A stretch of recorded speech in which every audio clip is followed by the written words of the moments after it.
The Sword of Kaigen é um livro emocionante, empolgante e um pouco frustrante. Segura o coach.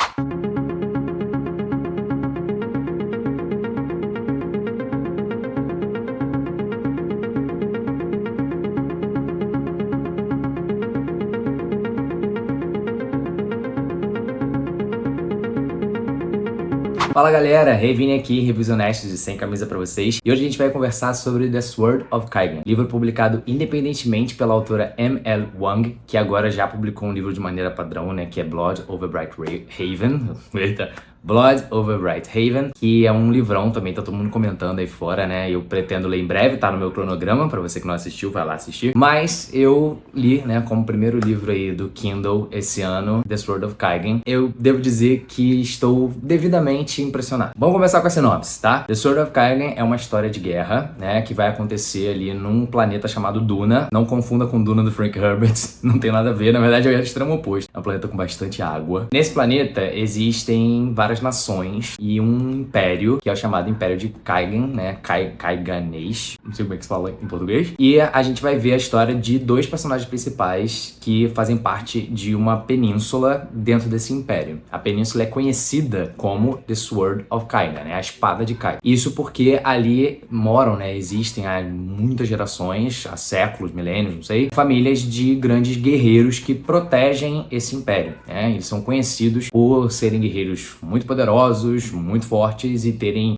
lutado sozinho contra invasões aí ao longo dos séculos, e por isso eles são conhecidos como a espada de Kaigen, The Sword of Kaigen, daí o nome do nosso livro. A gente vai acompanhar a história, como eu disse, de dois protagonistas principalmente, apesar de ter também ali algumas coisas sobre alguns personagens que são secundários, mas assumem posições ali bem importantes. Então a gente tem a parte da história do Mamoru e a parte da história da Misaki. Só pelos nomes, acho que vocês já perceberam que esse é um livro bastante pautado na cultura asiática, né? Não só japonesa, tá? A parte ali do Império de Kaigen faz uma alusão bem grande ao Japão, mas a gente vai ter também outras nações em volta que fazem alusões a outros povos asiáticos. Então a gente vai ver alguma coisa ali que lembra um pouco os coreanos, alguma coisa que lembra ali um pouco, talvez, o pessoal ali do Sudeste Asiático, os chineses. Não é exatamente, né, o mundo nosso, a nossa Ásia, tá? Não é isso, mas existem várias referências ali misturadas na construção desse mundo, que é um universo inicialmente pensado para ser um lugar de várias sagas, né? Um universo em que ia ter vários livros, várias histórias, várias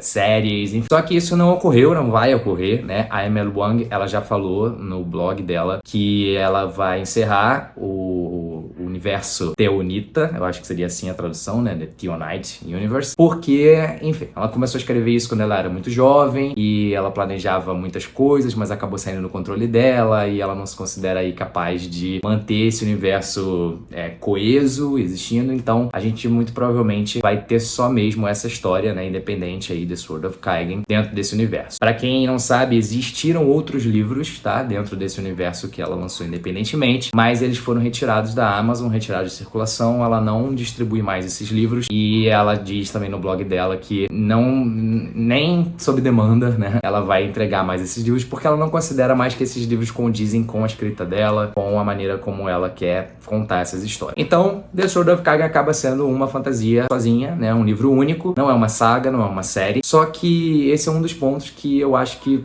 fazem o livro sofrer um pouquinho, porque eu não por ele ser uma fantasia única, né, apesar de eu gostar muito de sagas, gostar muito de séries, mas como ele foi pensado para fazer parte de um universo maior, tem muita coisa que acontece no livro, muito desenvolvimento de world building, que você percebe que era pra ter mais ali, sabe? Era pra vir uma outra história, era pra ter algum spin-off, era pra talvez aquilo ali se tornar algo grande mais pra frente. E eu vou falar melhor disso na parte das barrinhas, mas eu acho que isso prejudica um pouco, principalmente o final do livro. Dito isso, eu falei dos protagonistas, mas eu não falei exatamente do que acontece no livro. O Mamoru, ele é filho da Misaki e ele tem 14 anos quando a gente começa a nossa história, e a gente vai ver como que ele luta pra se tornar um guerreiro à altura do nome da sua família. Ele é da família dos Matsudas, que é uma família dos maiores guerreiros de Kaigen, né? Eles são muito famosos e eles têm um poder muito forte de controlar a água, o gelo, né, o elemento da água em suas diversas formas. Nesse livro a gente vai ter, é claro, um sistema de magia, e esse sistema de magia, ele é muito parecido com o que você espera de Avatar. Então, na verdade, esse é um dos pontos da minha crítica. Esse livro tem bastante coisa ali de Avatar, não é igual, tá? Não é a mesma história, nada disso, não é um plágio, pelo amor de Deus, nada disso. Mas a maneira como funciona ali o sistema de magia com os elementos e as nações, tem um pouco ali de Avatar, sim. Mas a gente vai acompanhar então o Mamoru aprendendo a se tornar, né, ou tentando se tornar esse guerreiro teonita com um controle da água, né, dos seus poderes de água muito grandes, como os seus antepassados, da sua família. E a Misaki, ela é a mãe dele, mas ela não é uma Matsuda de nascença, né? Ela é de uma outra família, a família dos Tsuzanos, que tem outras habilidades também que envolvem a água. Eu vou explicar melhor depois, mas os poderes, né, os elementos que esses teonitas controlam tem a ver com a nação deles. Por isso eu disse Avatar. Mas a Misaki, ela vai se casar com o pai do Mamoru, né, o Takeru Matsuda, que é talvez o Matsuda mais poderoso que já tenha existido na história. E ela tem, então, 4 filhos, sendo o Mamoru o mais velho. E a Misaki, ela tem um passado um pouco misterioso, que a gente não sabe exatamente o que aconteceu no início do livro, claro, né? Mas ela estudou fora do Império Kaigenese, eu não sei traduzir isso, gente. Mas ela estudou fora do Império, né? Numa escola internacional, em outro local, em outro país. Tem ali, alguma coisa aconteceu ali, né? No passado dela, que ela resolveu abandonar, né, jogar fora e casar com esse cara, que foi um casamento arranjado pela família dela, e tem então os descendentes aí dos Matsudas, né? Então a gente vai acompanhar basicamente a história desses dois. Sword of Kaigen é, como eu disse, uma história de guerra. Isso tá no título do livro, né, no subtítulo do livro, né? É uma história de guerra no universo teonita, basicamente esse é o subtítulo, mas eu diria que ele é menos uma história de guerra e mais uma história familiar. A gente vai ver que o Mamoru, ele vai ter as suas crenças desafiadas, né, nesse livro. Ele é extremamente obediente, né, eles vêm ali de uma cultura de muita obediência, muita servidão, principalmente à família dele e ao Império, e ele vai descobrir que talvez o Império não seja assim tão sincero com eles, a partir aí de uma amizade. E, ao mesmo tempo, a gente vai ver que a Misaki meio que já sabia disso há muito tempo, o que aconteceu aí nesse passado dela e como ela chegou no ponto que ela tá agora. Então, apesar de sim ser uma história de guerra, a gente vai ter, né, uma guerra acontecendo ali, uma situação de luta, mas o principal dessa história não é a guerra em si, é a relação entre a Misaki, a mãe, e todo o passado dela, toda essa carga que ela traz, e o Mamoru se descobrindo, se entendendo, criando as suas próprias verdades, né, e tentando ao mesmo tempo dar orgulho para sua família, fazer o que é esperado dele. Cara, é uma história muito tocante, é uma história muito, muito bonita em alguns pontos e brutal em outros. Tava lendo e tava achando tudo muito legal, muito gostosinho e tal, beleza, tranquilo. Tava divertido, mas tava ok, não tava assim muita coisa acontecendo, né? E aí, de repente, acontece uma parada que, tipo assim, me deixou no chão, eu fiquei muito triste. Eu falei, não faça isso comigo, por favor. E sério, a escrita da ML Wang, ela consegue te captar, assim, né, essas emoções de uma maneira muito forte. Ela é bonita, é uma escrita poética, eu vou falar disso melhor nas barrinhas também. De um modo geral, eu acho que o foco desse livro, apesar das cenas de ação, apesar das cenas de luta, apesar da magia, muito interessante, é a relação familiar, né? O amor que você tem entre uma mãe e um filho. Eu acho que minha mãe ia adorar saber dessa história, porque, enfim, minha mãe é muito coruja com a gente. Infelizmente ela não pode ler porque o livro não foi traduzido ainda para português. Editoras, por favor, tá? O livro é um livro independente, né, lá fora. Inclusive, para quem quiser, ele tá no Kindle Unlimited. Então, se você tem a assinatura do Kindle Unlimited da Amazon, você pode ler a qualquer momento se você lê em inglês. Caso você não lê em inglês, faz um barulho aí, né, para ver se alguém traz esse livro para cá. Ou, sei lá, mesmo que seja uma tradução independente. Não sei, já que o livro foi lançado independentemente.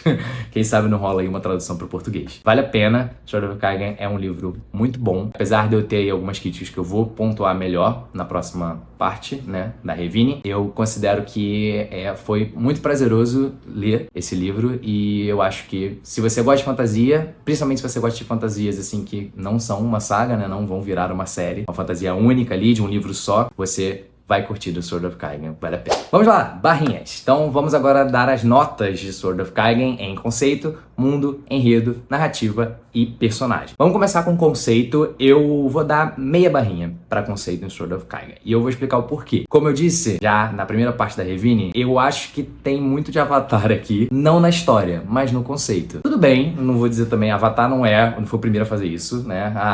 Seres que controlam os elementos da natureza, sistemas de magia a ver com elementos. Nossa, tem vários por aí, né? É a coisa mais comum. Mas eu acho que tem muito dessa coisa são nações e tem relações ali de guerra e existe uma nação que tá tentando invadir as outras e cada nação controla um elemento da natureza e esses elementos têm a ver com a linhagem, né, sanguínea lá das pessoas, né, das famílias e tal. Então, enfim, eu acabei vendo muitas semelhanças ali no ponto de vista do sistema de magia, que eu colocaria ali como parte do conceito do livro. E o segundo motivo pelo qual eu tirei meio pontinho, né, meia barrinha aí do conceito, é que eu acho que, na verdade, o conceito do livro é muito simples, ele não se desenvolve, assim, para algo realmente surpreendente. Como eu falei, é uma história familiar, é uma mãe e um filho, a mãe tem um passado, estão envolvidos ali numa guerra, em um mundo em que existem pessoas que controlam os elementos da natureza. É basicamente isso. Por mais que a gente tenha desenvolvimentos muito interessantes ali dos personagens, eu prefiro deslocar esse ponto para a parte de personagem, que eu acho que tem mais a ver. Então, o conceito do livro para mim é simples, não é nada muito inovador, então eu vou dar meia barrinha.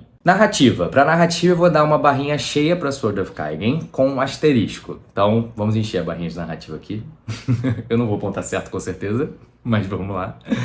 Por que o asterisco? O livro é muito fluido, tá? A narrativa da M.L. Wang é muito simples de ler, mas ao mesmo tempo é bonita, é poética. Tem algumas partes, assim, que eu marquei como coach, que são umas filosofias que, assim, não são tão, assim, elaboradas, mas são bonitas, são trazidas de forma interessante pelos seus personagens. Os diálogos são muito interessantes, tem bastante diálogo no livro. E, principalmente, as descrições das cenas de ação são muito boas. O momento da guerra, o momento das lutas são muito bem feitas. As descrições de como os poderes são acessados pelos personagens, né? Como eles fazem para usar a magia, o que eles estão sentindo e o que acontece na mente deles, né? Quando eles acessam esses poderes, esses elementos naturais, é muito interessante. Algumas descrições de mitos também são muito interessantes. E as partes descritivas, né? Em que ela vai dar pra gente aí o ambiente, o local, são simples, não são muito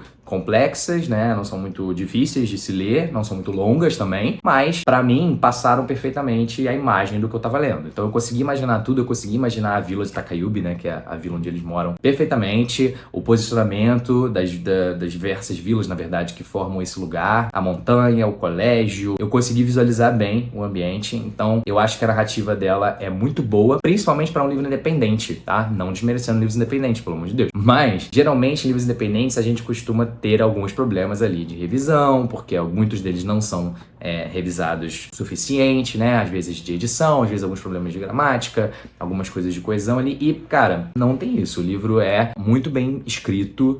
Eu não vi ali quase nenhum problema de gramática. Tem um ou dois errinhos, assim, que eu identifiquei rápido. As frases todas são muito bem conectadas, os diálogos são bem editados. Eu acho que a narrativa é muito boa. Por que eu vou dar um asterisco? Porque esse livro tem muito infodump. O início do livro, principalmente, tem alguns momentos, cara, tem um momento, não é spoiler, tá, gente? Mas tem um momento em que o Mamoru e o amigo dele, o Kwang Chul-hee, que é um outro personagem, secundário / principal ali,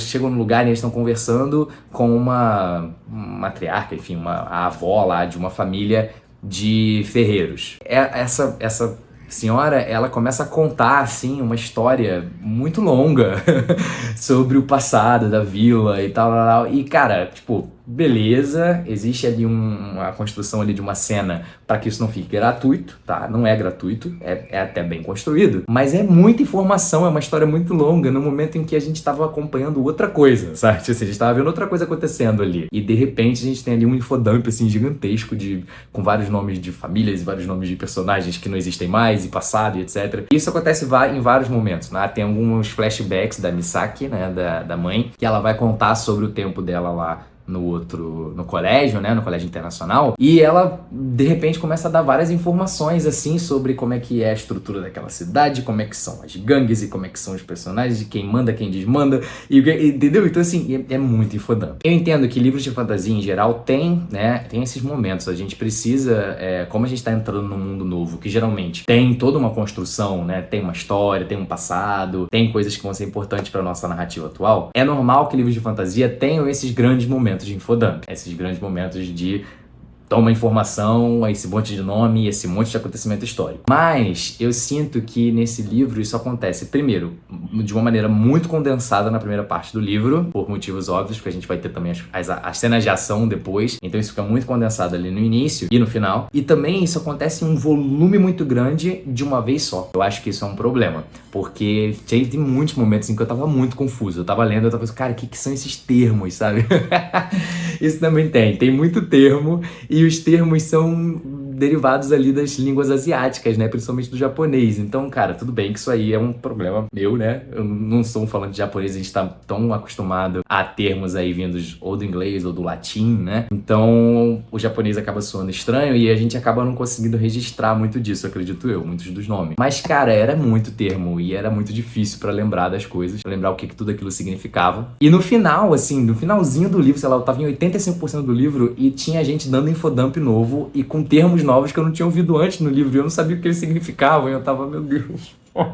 Então, por isso, eu não vou tirar um ponto de narrativa, porque eu acho que seria injusto, porque a narrativa da M.L. Wang é muito boa, e eu tô muito empolgado para ler outros livros dela, principalmente o Blood Over Bright Haven, que já está no meu cronograma. Mas eu acho que essa quantidade muito grande de infodump é um problema, e isso também tá muito relacionado com aquilo que eu falei no início da Revine, que esse universo era para ser maior. Então eu acho que ela estava muito preocupada também em construir esse mundo para o que viria para frente, ou enfim, para também falar de coisas que vieram para trás. Como essa série não foi para frente, isso deixou de ser uma série, esses infodumps todos acabaram ficando ali perdidos. Então é legal você saber, né? É legal como world building também, você saber das coisas que aconteceram, mas talvez aquele ali não fosse o momento se isso tivesse sido pensado desde o início como um livro único, sem ser parte de nenhum universo. Então acho que isso atrapalha um pouco. Terceiro quesito, mundo. Bom, vou dar barrinha cheia pra The Sword of Kaigen. E aí, pelo mesmo motivo que a gente acabou de criticar um pouco a narrativa, né? É um mundo muito rico, tá? Apesar de não ser um mundo muito original, na minha concepção. Mas, assim, gente, dificilmente você vai ter uma coisa completamente original hoje em dia, né? Muita coisa já foi criada, então quase tudo que você vai ler, principalmente no universo de fantasia, vem de algum lugar que inspirou aquele autor. Então, claramente, a M.L. Wang teve aí algumas inspirações, mas em nenhum momento eu senti que nada ali era uma cópia, tá? De alguma coisa que eu já tenha lido. Talvez alguns elementos, um elemento ou outro, como eu já citei aqui, algumas coisas que são muito próximas de Avatar e coisas assim e tal, mas nada que me incomodasse a ponto de achar que aquele mundo não fazia sentido. Inclusive, isso é uma coisa que ela até fala em alguns posts dela lá no blog, né, que ela não se sentia capaz, né, de criar um mundo coeso, Eu acho que tá ali, tá bem criado. O mundo é interessante. Quando você pega ali todos os termos e as cidades e as famílias e as espécies, enfim, depois que você pega ali tudo, fica interessante você entender, você percebe ali que tem algumas brincadeiras ali com a cultura dos diferentes locais, tá? Dos diferentes países que ela cita, né? Impérios, territórios, enfim. Eu também acho muito legal que existe um papo sobre religião no livro, existe um confronto ali, tem uma parte do livro que o Kwang Chul-Hee vai conversar com um outro personagem, eles têm meio que um embatezinho ali sobre a religião, que é muito interessante, interessantíssimo, porque ela não vai tentar te mostrar que eles acreditam em coisas completamente opostas, né, e tal. Não, pelo contrário, eles na verdade eles são de dois braços da mesma religião, só que dois braços que interpretam os mitos de maneiras completamente diferentes. E aí vai rolar esse embate aí na interpretação dos dois, muito legal. Isso também pra mim conta muitos pontos pra world building, pro mundo, né, desculpa a gente ficar falando em inglês toda hora, mas enfim, pra construção do mundo. Então eu acho que é um mundo que, apesar desse problema de ter sido pensado pra ser um universo e meio que ter sido cortado, né, no meio do caminho, ele é bem satisfatório e bem interessante. Eu gostaria super de ver novas histórias nesse mundo. Quarto quesito, enredo ou plot. Eu vou dar meia barrinha pra enredo pra Sword of Kagen, porque eu acho que o plot, ele é empolgante, ele é interessante, né? A parte da guerra é interessante, a parte ali do passado da Misaki é legal, você tá o tempo inteiro ali curioso, né? E envolvido com o que tá acontecendo. E como eu falei, tem alguns momentos muito... Caraca, tipo, sério, tem um momento muito brutal. Brutal no sentido literal da palavra. Que eu fiquei, meu Deus. Enfim, tem algumas coisas que vão acontecendo que eu acho bem legais. Mas eu tive alguma dificuldade, principalmente com a terceira parte do livro. Eu acho que depois que acontece esse momento muito eufórico, que é basicamente o segundo ato do livro, né? Metade do livro ali toda. Que vem depois, não sei, é um pouco... Eu achei um pouco frustrante, achei que terminou numa nota baixa, entende? Em relação ao que tinha rolado antes. Então, não sei, meio que depois que acontece o grande acontecimento, não acontece mais nada, sabe? Não tem muito mais que ir pra frente. E existe uma história política ali que vai se desenvolvendo no terceiro ato, que eu sinto que nunca se conclui, talvez porque ela tenha sido pensada inicialmente para ser concluída depois. Eu também não concordo muito com algumas coisas que acontecem do ponto de vista de enredo, algumas decisões que ela tomou, não com relação aos personagens, mas com relação a acontecimentos mesmo. Enfim, acho que por isso eu vou dar aí meia barrinha. Se vocês quiserem, eu tô pensando em fazer alguns vídeos com spoiler para conversar. Sword of Kagen, como é um livro que não tem tradução em português, eu não sei se seria legal vídeo com spoiler, não sei quantas pessoas leriam, né, que me acompanham, mas eu acharia interessante discutir esse livro com spoiler, porque tem alguns pontos assim que seria legal poder comentar para dar uma review mais detalhada, principalmente nessa parte do enredo. Mas por conta disso, por conta de ser um enredo interessante, mas eu acho que ele dá essa caída no final, ele perde força, né, no final do livro, eu vou dar aí meia barrinha para Sword of Kagen. Por último, personagens, barrinha cheia para Sword of Kagen. Eu gosto muito, principalmente dos personagens principais. Eu amo o Mamoru. Eu acho que desde o desde o segundo capítulo que ele aparece, eu amei o Mamoru. E a Misaki é simplesmente incrível. Ela é aquela personagem girl power total. Aliás, isso é muito interessante. Ela é uma personagem girl power, mas que ao mesmo tempo ela tá numa situação muito submissa. Então existe um conflito interno. Existem meio que duas Misakis. Elas estão ali o tempo inteiro brigando pra ver qual é a Misaki que vai assumir o controle, basicamente. Então é muito interessante. E aí você vê, né, depois todo esse desenvolvimento, o passado dela e depois como é que isso se reflete no presente. E como eu falei, pra mim, o grande mérito desse livro e o que provavelmente fez ele ser tão aclamado lá fora, né, e tão reconhecido como um livro independente muito bom, é essa relação entre a Misaki e o Mamoru. E os filhos todos, na verdade, né? Ela tem 4 filhos, né, na história. O Mamoru, o Nagasa, o Hiroshi e o Izumo. Todos eles são homens, tá? Isso faz parte também da história, né? O fato dela ter 4 filhos homens é importante. Mas a relação dela com todos eles, mas principalmente com o Mamoru, né, que é o mais velho, é muito tocante, é muito emocionante, é muito bem escrito, muito bem escrita. Eu acho que esse é o grande mérito desse livro. Então, assim, eu tô dando barrinha cheia pra personagens e botando ali uma estrelinha do lado, tá? Porque pra mim esse é o ponto principal desse livro, né? O enredo é mais ou menos, a narrativa é boa, mas tem seus problemas, o mundo é um pouco derivado, então assim, é tudo legal, mas tem alguns asteriscos, né? Mas personagem pra mim é a melhor parte, o desenvolvimento de todos eles é muito interessante. Alguns personagens que você começa odiando, tô olhando pra você, Takeru, isso não é um spoiler, você vai odiar ele logo no início do livro, mas eles vão ter também desenvolvimentos, você vai terminar o livro, talvez não deixando de odiar, mas olhando ali com outros olhos, entendendo melhor aquele personagem, tá? Tem vários personagens secundários também que têm desenvolvimentos de arco, eles não são só plot devices, né? Não são só coisas pra jogar o enredo pra frente, pra mover a história pra frente. Eles têm história, eles têm arcos também. Tem uma personagem que é a... Como é que é o nome dela, gente? Hiyori. Eu acho que é Hiyori. Que ela é 100% secundária, ela vai aparecer em poucos momentos, mas ela tem um arco, nossa, incrível e extremamente emocionante, triste e emocionante ao mesmo tempo. O arco dela é muito bonito e, enfim, brutal também e muito bem feito. Então, a Setsuko também, eu acho que é uma das personagens mais legais. Ela é muito bem desenvolvida, assim, pro que ela é. E você também vê todos os aspectos dela, você vê todo o range de emoções desses personagens, tá?